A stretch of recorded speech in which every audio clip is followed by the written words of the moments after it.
Oh, it's recording the whole time. Yeah, it's been recording this entire time. So welcome everybody back to the Aesthetic Agenda. I didn't mess it up this time. I was thinking about like making that my thing, like messing up the name of the show every time. And then you guys laughing and... For what you said last. I think I said Aesthetic Agenda. I got a little tongue twisted when I talked about it. Anyway, since y'all don't remember, I'm the one with all... Like you messed it up again. Yeah, maybe so. I'm the one with all the head injuries and y'all are supposed to remember all this stuff. Yeah. Yeah, I guess you're right. We have a lot of things going on, don't we? Let's keep these people entertained and tell them what we're here to talk about today. I want to talk about a little bit of Botox stuff. I know it's probably the thing that we get the most questions about, right, are neurotoxins, and people don't know what neurotoxins is, but they know what Botox is. And so I want to talk about a few things about Botox. How does that sound? Sounds lovely. Okay. So the first thing I want to talk about is on your phone, Katherine. And so while I work on this, why don't you tell the people, Amber, tell the people your favorite thing about Botox. Well, if you saw in a previous episode, I'm highly allergic to wrinkles. So I absolutely love that. Like, it only takes 2 or 3 days to kick in for the beginning part of it. Then about 2 weeks. So it's perfect to like plan right before a big event or holiday. To be honest, my favorite part about Botox, neurotoxin, is my makeup goes on a lot smoother. I was just about to say that. I love my makeup looks amazing. I got it done 2 weeks ago and Kat did a great job. Thanks. Well, I love it because it makes my wife happy. Oh, it definitely makes me happy. That it does. It's therapy for me. Little confidence boost. Wrinkles, no problems. There you go.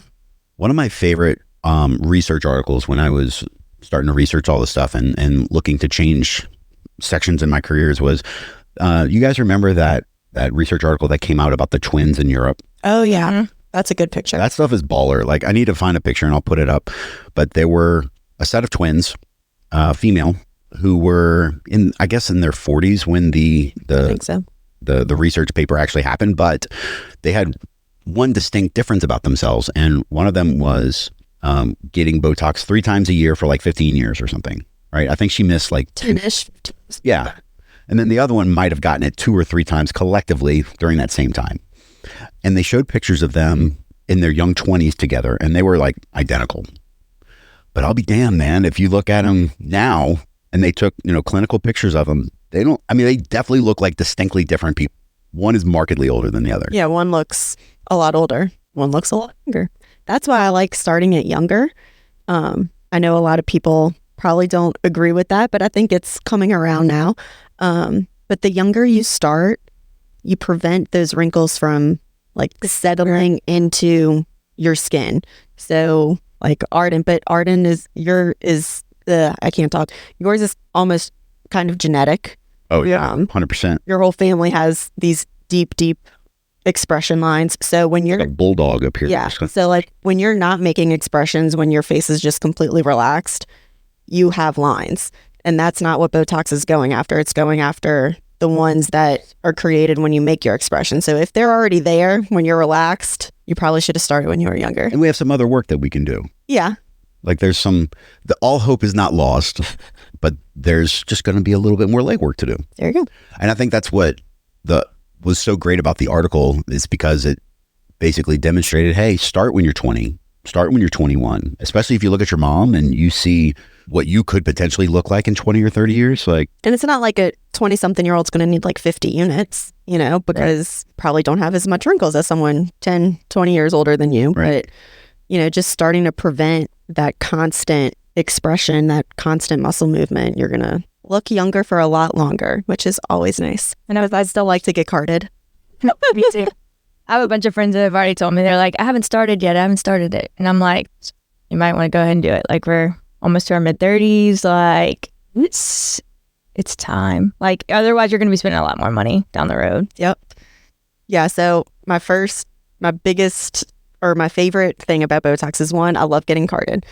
2, I love it when people say, well, you don't need Botox or you don't need any of that. It's like, because I do it. Exactly. Right. This is how I maintain this look.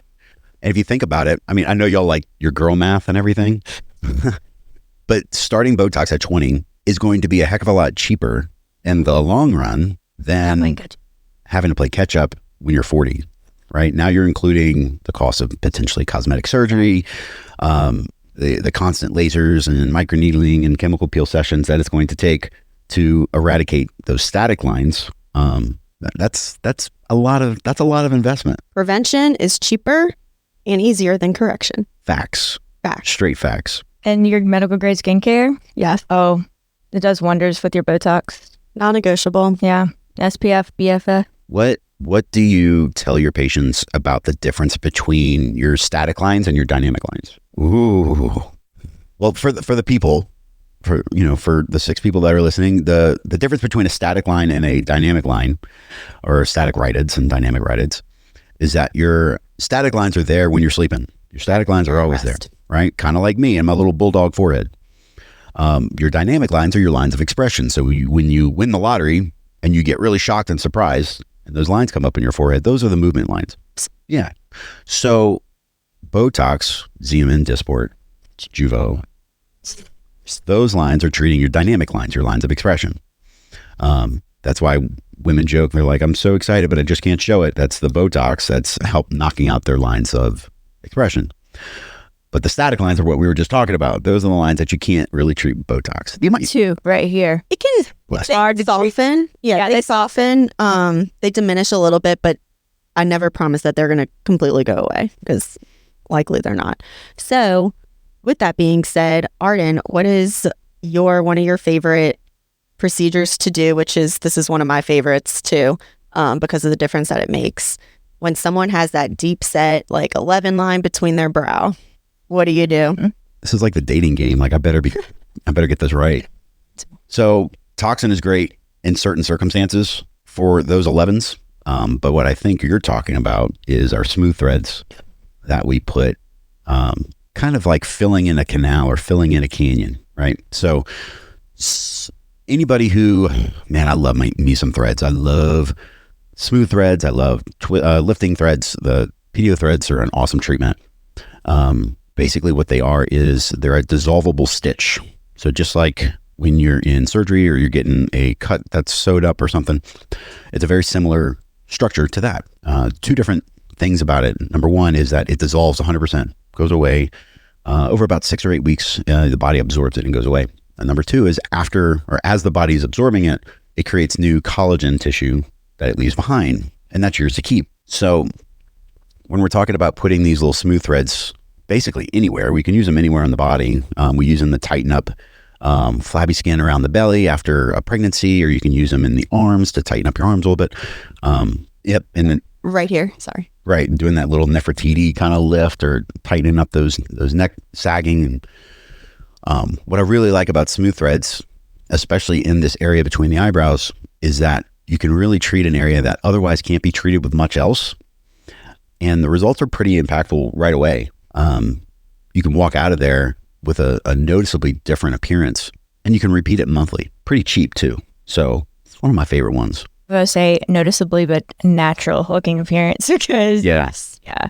I mean, you would never know if someone came up to me and, hey, I got threads. Okay. Like, let me see your before and after, because I wouldn't even know. Right. Now, some providers will put filler there to help with those. And look, God bless them. I respect the heck. Business. Yeah, I'm thinking about Migration. Yeah, Dr. Green, my ninja provider friend up in Virginia. I mean, he's a rock star with forehead filler. The man knows what he's doing. He's a trained surgeon. He's a rock star. But as a mid-level provider, I'm always like super conservative with stuff like that. And for me, the benefit really hasn't outweighed the risks yet, right? So that's why I don't put filler above the eyes. Even being a new injector, like I just fear, like even tear troughs, I just don't like that area by the eyes. Now, don't get me wrong. Maybe a little cannula will work near, in a safe spot, but tear troughs between the eyes, I just want to play with that. Yeah. Well, most people aren't tear trough candidates anyway, so. Facts, especially down south, man. I mean, I find there's a big geographical notation to that, right? There's because everybody down here has allergies to something. I mean, everybody, if it's a pine tree or if it's, heat. Oh. Right. You look at my friend who learned the hard way. Girl. So she is. God bless her. God bless her. Well, let's go into that a little bit. We don't have to, I love her.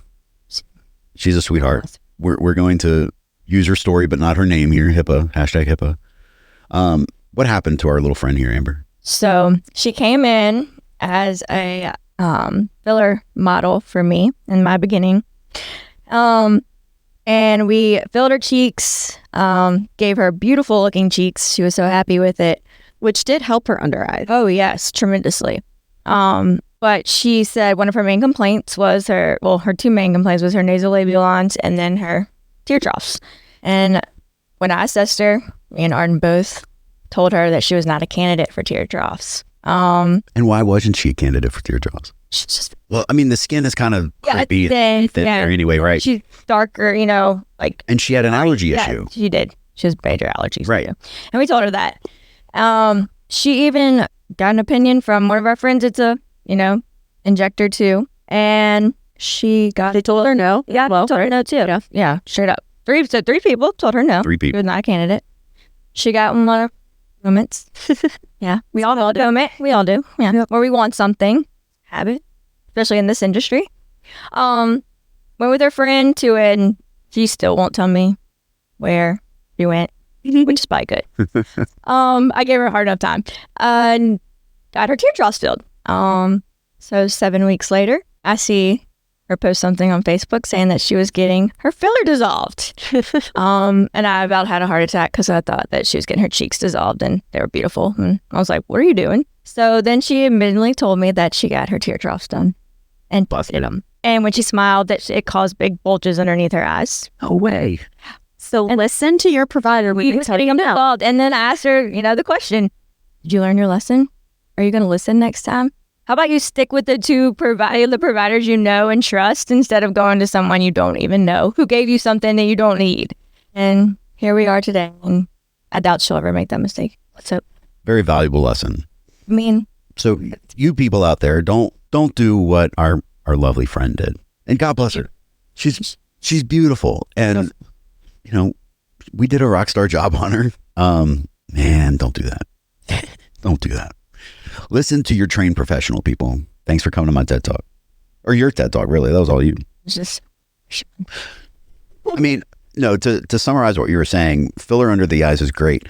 I find that, and there's some people online, there's some Instagram injectors that do a rock star job under the eyes.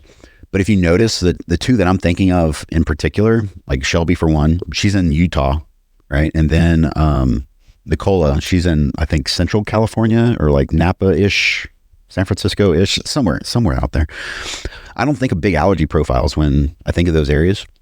But in the Southeast, when you have the pine, the nut allergies, you have the terrible inflammatory foods that we eat all the time, right? I mean, God, they're good going down, but they don't do good for your skin, for your mental well-being, for your gut, and for your teardrops, really. mm-hmm.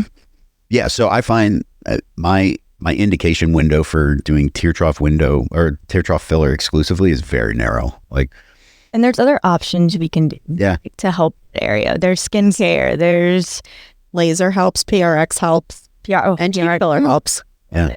I'll do PRF under the eyes now. Oh yeah, I was just say that PRF works great too. I'll do that all day. Yeah. So just explore other options and be educated and don't just jump to filler underneath there because more than getting it is. I want to bring up this article. I mean, we got way off topic for a second, but that's okay. It was good stuff. This article was posted yesterday. Okay. And the title of the article is U.S. Consumer Group Seeks Stronger Warnings on Botox and Similar Treatments. Okay. And I'm not going to read this thing to you, but basically there's this advocacy group called Public Citizen. They're filing a petition with the U.S. Food and Drug Administration about putting more warnings on Botox treatments, and all 7 of them actually, right? Because the reason being is that if Botox migrates, it could cause other muscles to become paralyzed. And that could be really bad when we're talking about muscles of digestion or aiding in breathing and stuff like that, right? Which is why people need to be reminded that Botox and neurotoxin treatments are still a medical treatment, right? It's a medical service. And you shouldn't be getting it in the garage of some backyard, person who got it from Korea or something. Now, these medications, these medicines already have what's called a black box warning on them. And that's supposed to signify to us providers, hey, there's something that could be going on here. You need to pay attention to this. What are your thoughts, ladies? I have my thoughts and I'll give them to you in a second. What are your thoughts about this advocacy group trying to go ham on these neurotoxin treatments despite already having warnings on them? I think it's the same people that do the McDonald's stuff, no offense, but like, coffee's hot. Why do you need more labels on a cup that says hot, caution will burn you? Like, I think if you're educated going in, you know what toxin does, you've been explained the risks, the benefits, you signed that consent. I mean, you're well aware that something like that can happen. I don't know how much, I feel Everything has a... these days, like, people want things to jump out at them. They don't want to read. They don't want to investigate. Like, if it literally doesn't bite you when you look at it, then they don't think that's suitable. And I just, like, it's lazy. I can't stand that these days. Like, I find that more and more people are getting lazy. Like not doing their education, not doing their, not reading into things before they get things. They just want that to jump out at them. Like, I just don't understand what more you could want than a black box label. Like, that to me, that sticks out to me. Like, when I see that in a drug, that's like on my list of, hey, watch out. I really want to like find this person and give her a big hug and tell her that, no one loved you in your life, but that's okay. I love you. Like, I'm here for you. I'm going to give her a Sudoku book too, because she clearly doesn't have anything to do with her life other than to bother us with these neurotoxins. Because the answers don't. It blows my mind, man. Like, yeah, it's got the black box warning. Yeah, we know as qualified injectors that if the medicine gets in the wrong spot, that's a bad thing.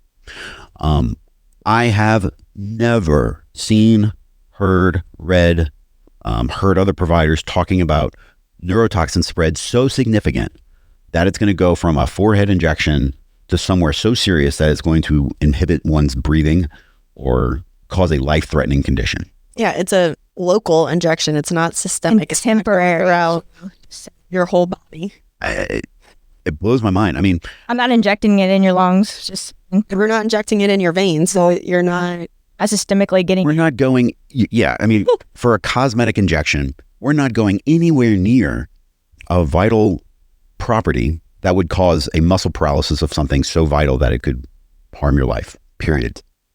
The article goes on to say there's been like 5,000 cases over 25 years that have reported adverse events and whatnot. And look, we know that it can spread, so I know that if, cosmetically speaking, if I put an injection by someone's eyebrow and it migrates down and hits a muscle that affects their smile lines, well, they're going to look like they had a stroke.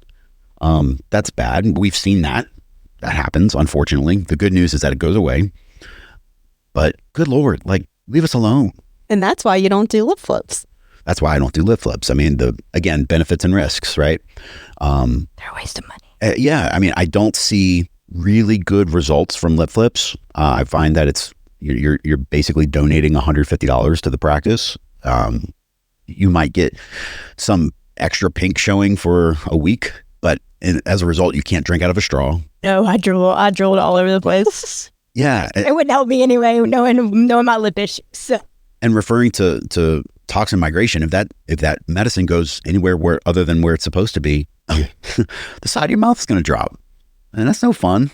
So you do smooth threads instead? I do smooth threads in the lips instead, yeah. And smooth threads in the lips do a great job at really defining the borders of the lips, giving a little bit of plumpness, a little bit of that ski slope that women so much desire. And it's a great, like, kick the can between filler sessions, right? Because we know there's a big problem with running filler too quick in the lips, especially. That filler will also migrate.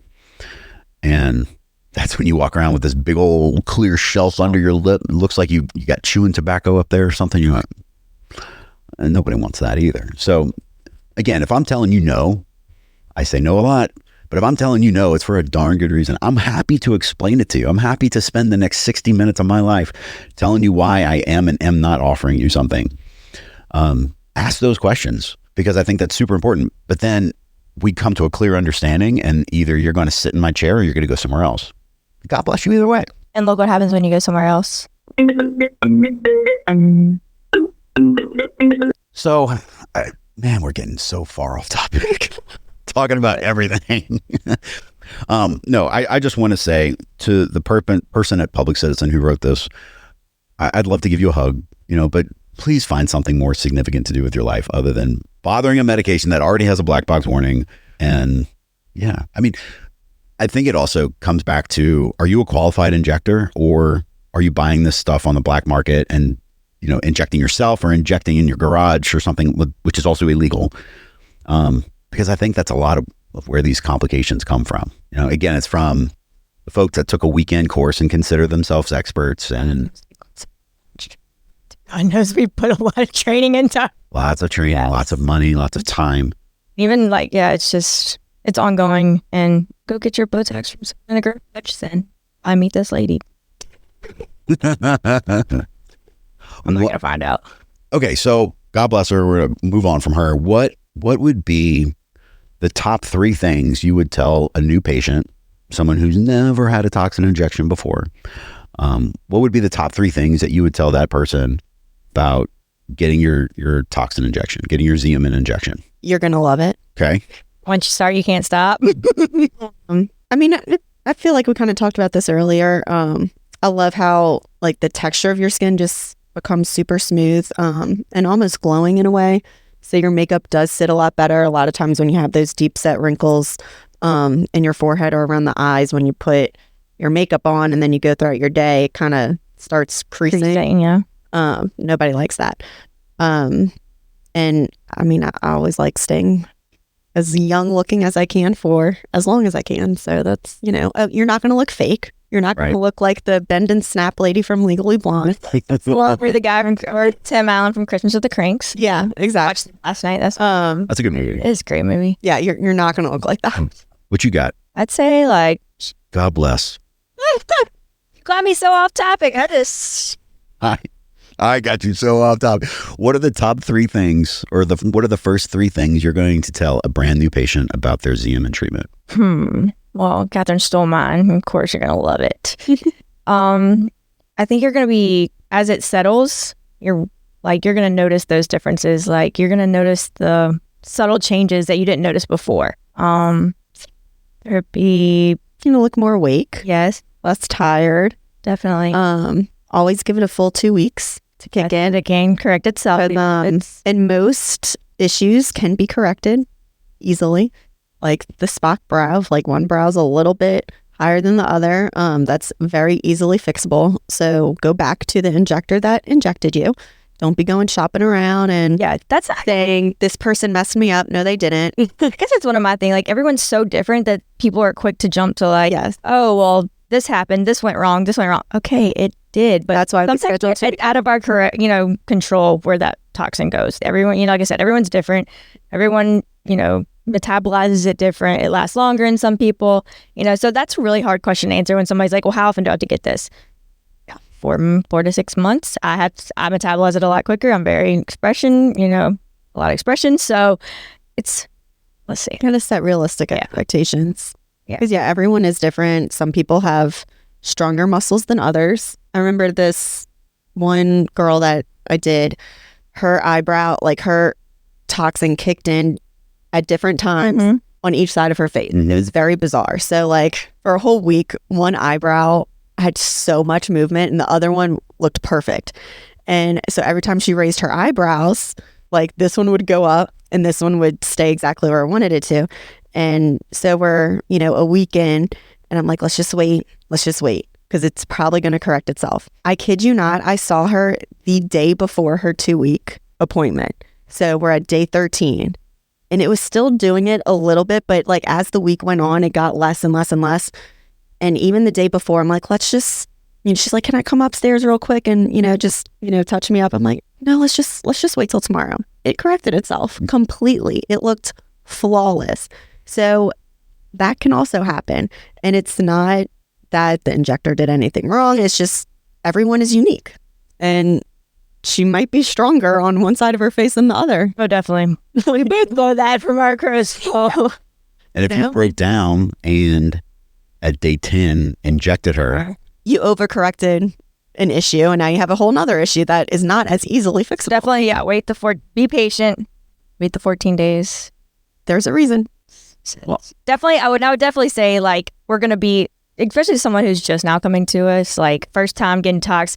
We always tell our patients like we're gonna be a little bit more conservative. Yep. This, we might not knock out all the wrinkles. We're not taking all of them away this time or ever. But You can always add more. yeah, but you can't take it away. So Exactly. I mean, I tell my patients a few things that are completely different. With my Xeomin treatments, my brand new patients, I tell them, look, we're new here. We just met, so I tell them we're going to be conservative this first time. It's going to be like our first date, right? So we talk about our favorite color and what we like to do on weekends, and we might hold hands, but we're certainly not going to be talking about our kids' names and our honeymoon, places they'll go on our honeymoon. So I do a very more of a basic assessment and a conservative treatment. Sadie agrees. She likes that idea. Our dog here with that us. story, I think. Yeah. I must be boring people out. So I say, look, I'm always happy. I want you to come back in 2 weeks anyway. So if we have to add any more or do something else, I'm happy to do it, but I'd rather do too little than too much. Number 2, I say, do not rub your face. All right. We were just talking about migration and stuff earlier. When you start rubbing and scratching and massaging those areas, you are effectively moving that medicine that I was so careful to put where I wanted it to. So put your hands down. Like leave Don't them. wear a hat. Yeah. Yeah. We Right. had to tell someone that yesterday. We both were like, take that off. Right. No hats. And then I tell folks to bring their friends because friends don't let friends get Botox alone. There you go. That's what I say. What else you got about Botox, ladies? Botox the heck out of that. Besides people. Catherine, for the people that are watching, do you want to show your little picture off? Yeah, go for it. I think that would be a great thing. You So- need to act as the patient and vocalize what my concerns were. Yeah, so You and Amber can kind of break down what y'all did, why y'all did what you did. let's give the listeners here, since they can't see, let's give the listeners a little rundown as to what's going on. And this is our little case study. So I am 30, for those that don't know, I'm 34, right? Yeah, I'm 34. When you get past a certain point, you You just stop counting. can't really remember. So I'm 34. My temples were definitely hollowing out. When I washed my face, there would be like a valley. Little scoop. Yeah. Ski slope, as I like to call them. So definitely volume loss in my temples that I wanted filled. And then my nasolabial folds under my eyes were like probably actually my least concern, but so it was my temples and then my jaw. Why are you lying to these people? No, I wanted my jaw. Remember, It's opposite of everyone else because that's their first two. I forgot about my jawline. Yeah, that's what I really wanted. She really wanted. I was very specific about that. I wanted a sharper jawline because as we age, our jawline and our neck kind of start to blend together. And you don't have that. It's like the tide coming in on the beach. You just start to like I know. erode. Get that box look. So that's what I came in wanting. I'm going to say this before I talk about the picture. Every morning in that bathroom over there, you would just start touching those folds by your nose. Man, I don't like this at all. I would never hear about temples. I would never hear about the jaw. I would just be like, Arden, you need to fix this right here, like right by my nose. Like, that's all I heard. Okay, well, this session, because this isn't my first rodeo, this session, was it a concern? Yes. But was it my top concern? No. Okay. It's on the wish list. Ours are linked. So for those on YouTube or for those watching this clip, now you can see over my left shoulder, we got a nice little picture here of everything going on. So the picture right here on the left is Katherine before, and then the picture over there is Katherine after. 2 weeks after. We'll post this online too, so you can see it on our Instagram. But that's a 2 week, and that's a pretty drastic transformation. I know you guys, it's kind of far away in the video for YouTube folks, but what I want you to pay attention to is right up here above Katherine's eyes. You can really start to see where she loses dimension on this forward facing picture. It just kind of flattens out, like she said. And so what happens is the rest of the face appears thinner than it should. And it's a telltale sign of aging. So most people don't come in, Amber, you know this, they don't come in talking about their temples. It's a place that's often overlooked, or it's covered by their hair, or it's just not sexy enough to spend money on, and they don't want to do it.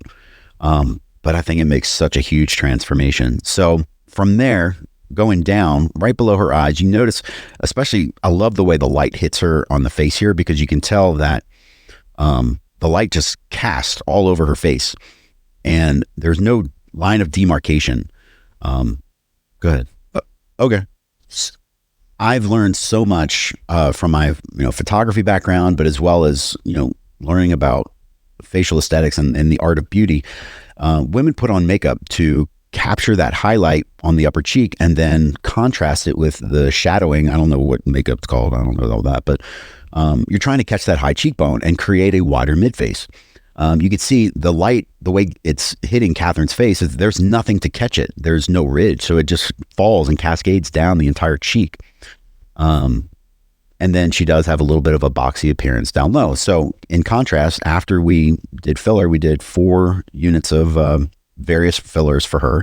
We filled her temples, we did her cheeks, we did the piriform space, which is a little bitty area right by the nose, which helps inflate those nasolabial folds from down below. And then we also did some jaw work that you can't really appreciate from the picture. And chin. And some chin. And so if you look in the pre-picture here, if you try to imagine a triangle from ear to ear, that's being the widest part, and then coming down to the point, there's no point, right? It's kind of wide at the base of the chin there. And that's more of a masculine look. We want the chin on a female to be more pointed. And so we started to give her in the after, you can see that the chin kind of points down a little bit more. The face looks much more slender, and it's an attractive look in the middle. And then the light reflex, so you can see where the light reflex is catching right at the cheek where we want it to, and then it casts a shadow down below. I just noticed something else. Tell me. My neck looks skinnier in my after picture. Just thinking the same thing. Yep. Absolutely. Like, even though you needed volume, your face still looks, because when people come up to, like, especially people who are very hollow already, and they're like, oh, I want volume, but I don't want my face to look fat. And that's what people think. When you add volume, your face is going to look fat. To be honest, we added volume, but your face looks skinnier. And it's all about the way we, full facial balancing. Yeah. And Arden, I want to tell you, we went back to ongoing education and stuff. And there's something I really learned the other night when I was listening to one of the other injectors, one of the webinars. And something that I'm going to put into my consultation is when I'm assessing my patients to go behind them and look down. And that's one thing we don't do. And she said it really helps to catch, those, where they need to be plumped up, where they need to the hollowness in their face. And, we all look at them from the front, but I never thought about looking at them from looking down on the step stool will come out. Exactly. I love that. And I thought that was really cool to, that I know I want to implement, just to kind of see from a different angle of, something I might not see looking straight on them, at them. Yeah. So. No, I love that. And what I want to point out and emphasize from this is that Katherine is in her mid-30s. By no means is she considered old, and by most circles, not even considered middle-aged. But, I mean, we made a significant investment here to make a profound difference. So when people say, oh, I'm too young for filler, it's like, I wouldn't put an age on it, right? I mean, we all age differently. And if you've lost weight, if you have had some hormonal changes, or if you're absent of some hormones, your body could feel metabolically older than you actually are, than your birthdays tell you. So for those of you out there, you're 28, you're 30, and you're thinking about doing this, come get a consult. Because you could be missing out on some years where, again, going back to what we said in the very beginning, it's much easier to prevent a little bit at a time than to do it all when you're 60 and you have so much catch up to do. Yep. Her skin just looks brighter, like tighter all the way around, like just an overall difference, not just the plumpness. I mean, I don't think I look 34 at all. Mm-mm. And No. That's the whole point. But you look natural. You still look exactly. Like, you wouldn't look at me. like your mounds in your cheeks or Right. You wouldn't look at me from across the room and be like, oh my gosh, she has her face is full of filler. Like, I don't think anybody would think that. And actually, this is what I wanted to bring up, Arden.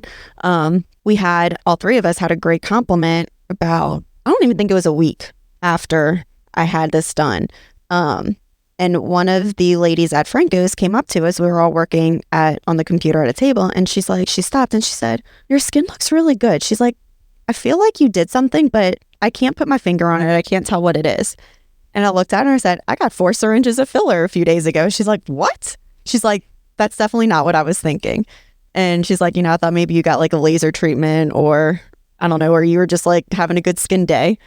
And when I almost stood up and gave her a hug. yeah, so when she walked off, I said, that's exactly what I want people to think about me and about our patients. Yep. Like we don't, like maybe that's why we're one of the, I guess, like best kept secrets, is because Nobody tells their friends. I know, which I wish our patients would shout from the rooftops, like, oh, this is where I go and this is what they did. Look how natural I look. But a lot of people don't want people to know. Mm-mm. So hopefully we can kind of push through that stigma a little bit that still hangs around there.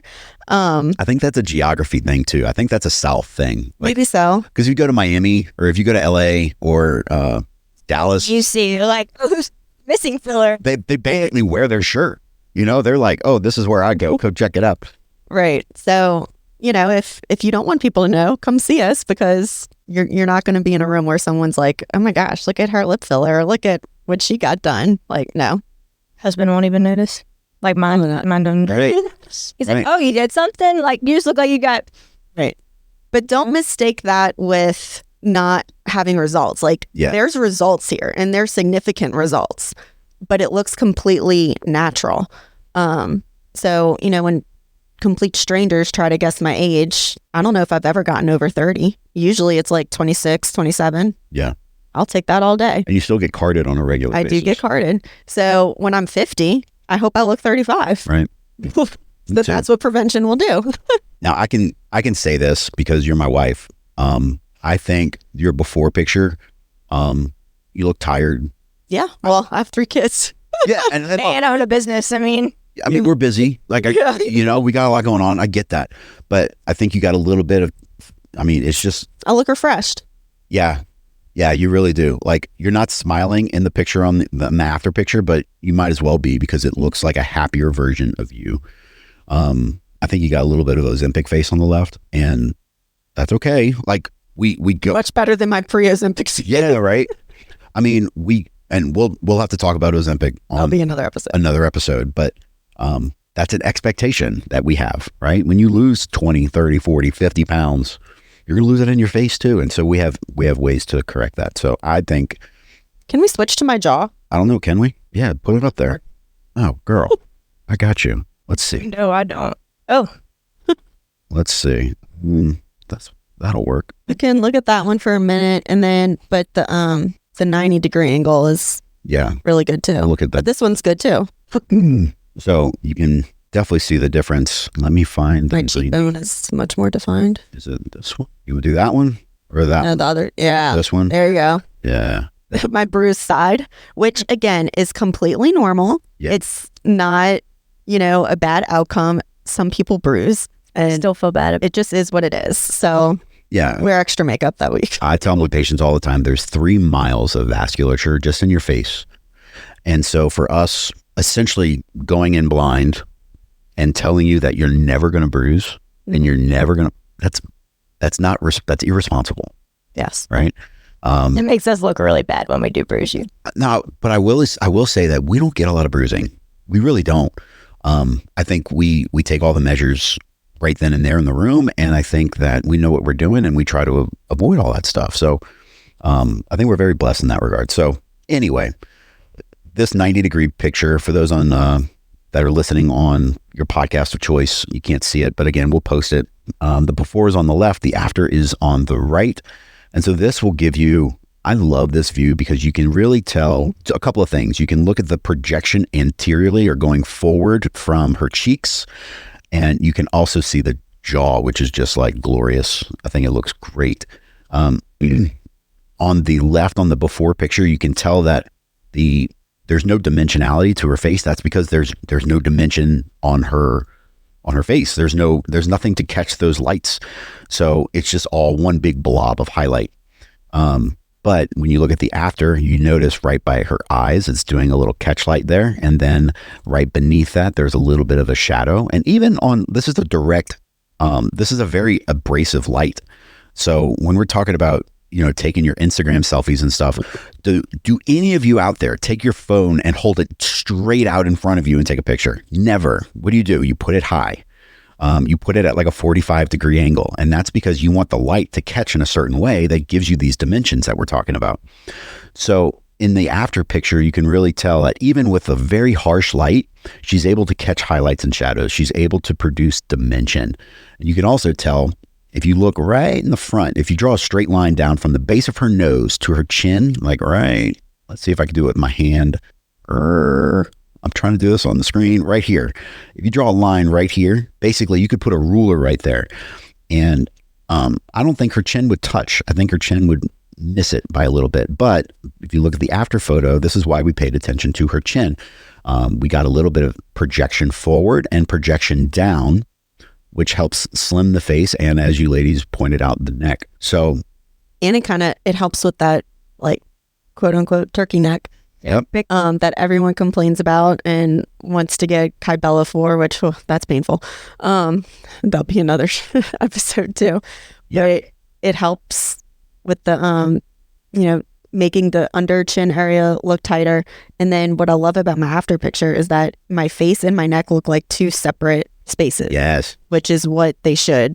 In my before picture, it just looks like one big area and just soft, and like there's no definition or separation. Right. That was the word I was looking for. And that's why we use this lighting the way we do when we're taking your pictures. I think every woman that I've taken a picture of in clinic, they're like, oh my God, don't show those to anybody. Why? Because they're not flattering, right? They're not intended to be. They're intended to be clinical. And this is why. What Katherine's pointing out is that there is no delineation between her cheek here and her neck here, right? You could tell that there's like a shadow that's trying to form right there, but it's really not there. And that's age-related bony erosion, and that's, fat loss and all those things that contribute to that sign of aging. Now, contrast with the after picture, and it's like, bam, it's like perfectly delineated, right? It looks great, and it does. It makes your neck look more set back, and it makes it look almost longer even. It gives it an anatomic space to call home. So, and if I took a caliper to that neckline right now, I would guarantee you that it's right at that 120 degrees, which is what I shoot for. So, I love it. Very satisfied patient here. You're welcome. Happy to. You're welcome. That was a joint effort. And Yes, it was. Y'all did great. Yes, it was. Cool. And it didn't hurt. Good. Didn't hurt me at all. Because I think that's some fears, some common bring that up. Yeah. Of people are pain. And also, if you mention more than one syringe of filler, someone's like, oh my gosh, I'm going to look so fake. No, you're not. Like, your fake. I mean, as we age, we lose a lot of volume due to a multiple of factors. So I got 4 syringes, and you didn't put 4 syringes in one area. You kind of used it, sprinkled it throughout my whole face to balance my whole face, and to keep everything into the appropriate proportions. So 4 syringes can look like nothing. Like, nobody even knew that I got filler at all. Right. They knew something was different, but they weren't like, oh, she got filler. So 4 syringes may seem like a lot, but it's not. Right. And then look at we didn't even touch your lips, but just look at your lips. Yeah. Like just the areas we didn't touch, look how much better, everything looks. This is my first time seeing your before and after. And I mean, it's significant difference. Yeah. This is why I love seeing people's reaction when we show them their befores and after. They're like, oh, I don't really see anything. I don't see it. We had a lady not that long ago who said, I don't notice a change. And we had to literally show her. And she's like, Right. It's hard when you look at yourself every day, and you all you see is the bad. I want to say the bad, but the negatives or the what's wrong. You're your most harsh critic. Yeah. That when you do fix it, you're like. Well, and think about how many times you look at yourself in the mirror every day, right? So you don't appreciate the subtleties because you see yourself so much, right? If I drove by somebody's house and saw that they were planting a garden and all I saw was just dirt, and I drove by a week later and I saw this beautiful garden, I'd be like, wow, that's a huge transformation. But if you sat out there in a lawn chair and watched them do everything, right, it probably wouldn't be as big a deal, right?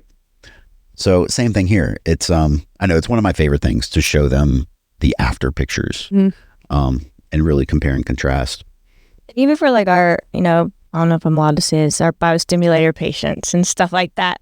Even though they don't get that, initial wow factor, should I say, they still leave happy. I just really think that the way we educate them and the way we show them, hey, this is what your results are going to be. This is what's going to happen. And kind of the effect they have once they leave, being a little swollen, a little bit of plump here and there. It kind of gives them an idea of what they're to look forward to. Those people too, look at themselves in the mirror every day and they're like, oh, I don't see anything. Once again, we show them their before and afters. And we're like, look at this. This was like 3 weeks ago. Look, you still have so much further to go on your journey. We'll have to spend a lot of time on biostimulators because I would do biostimulators on every patient that walked in the door. It's become love it. Arguably safer, longer lasting, more natural results. Ooh. Yeah, we'll talk about that later. All right, what else you want to add to this lovely patient, this lovely case study that we have here? I love it. Yeah, I think I'll keep her around. Well, ladies, this has been fun. It has. Why don't you tell all these folks how about your Thanksgiving? What was your Thanksgiving like? Maybe they care. Oh, Claire looked adorable. Oh my God. Purse. She had her purse. She had her little pea coat on, and she walked in with her big bow, and she just... My girl loved her accessories. She was the it girl at Thanksgiving. Yeah. But it was fun, got to visit with family and eat. And I think this was one of the warmest Thanksgivings I've had in a long time. It's kind of rainy that day. Not warm temperature-wise. I'm talking about like just heartwarming. I think it was cold. Yeah, no. I mean, I'm talking about like just how awesome it was just to hang out and be amongst family. And it was just... Worry about the things that really matter. Yeah. I really got to shut off everything else. And it was nice. Loved it. Where'd you go? What'd you do? You go down by the camp? That was like fun. Yeah. We just hung out with family and did some deer hunting. And, I have an outdoorsy side to me. I like it. Just enjoyed. I enjoyed the days off. I'm not going to lie. I was ready to come back on Monday. Refreshed and well slept. Me too. Now if we could just get through this holiday season. Right. Yeah, be on the lookout for me, folks. I think this might air this next week. 2 big things coming on next week. My 40th birthday is next week. Womp, womp, womp. Yeah. Oh yeah, it is. Calendar. But I think I might be dressing up as little Mr. Santa Claus and selling gift cards out on Highway 22. Yeah. Yes. So watch it for Arden and take a picture if you pass them. Yeah, I'm going to be completely embarrassed, but it'll be fun. No, you won't. Make sure we may give you a good discount. Yeah. Come on. That's a good idea. Good idea. That's a good idea. Okay, best picture of me in a Santa robe on Highway 22 gets, I don't know. We'll figure something out. Yeah. It'll be good. It'll be worth your while. It'll be. Please don't wreck. Please. Yeah. Please. Yeah. Luckily, there's a light there, so if you're caught at the light, snap a picture. Yeah, snap a picture and tag us. And, I can't wait to see these. We'll give you a nice little goodie bag. All right. Until next time, this has been fun. This is the Aesthetic Agenda signing off. See you later. See you later.